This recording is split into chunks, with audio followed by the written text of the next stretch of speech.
From its first makeshift courtroom, the International Criminal Tribunal for Rwanda went to work on a formidable task. Its mission: to locate, apprehend, and prosecute the architects of the genocide. Over the last 20 years, the tribunal delivered judgments that define, for the first time, how the world confronts acts of genocide in a court of law. As we look back in time and on the past 20 years, we can be proud of the work accomplished and of the journey that was undertaken by all who have been a part of the ICTR's work.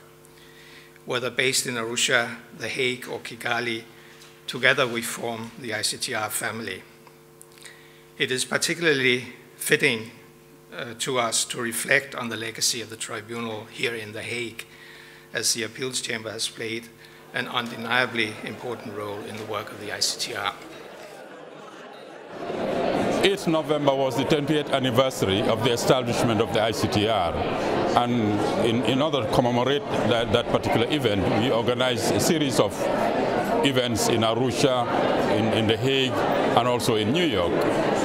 The Hague is important. The Hague is the other judicial capital of the world, but beyond that, The Hague has been housing ICTR judges and ICTR staff, and also, of course, the ICTY, all of whom have actually made a very valuable contribution to the work of the ICTR. So it was important that we came here also and recognized their own contribution through this particular event here.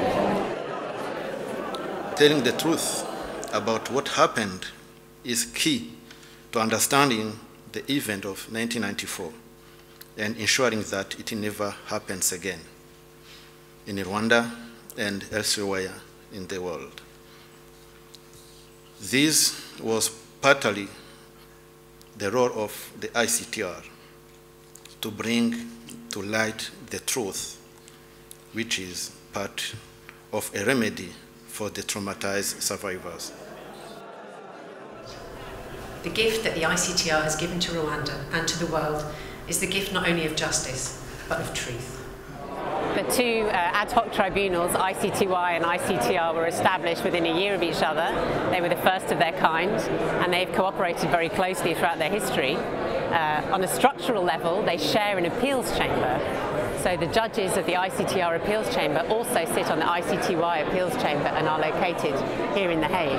And now at the end of the lives of the two tribunals, they're being brought together even more through the residual mechanism, the mechanism for international criminal tribunals, which will continue the jurisdiction of both the Rwanda and the Yugoslavia tribunal.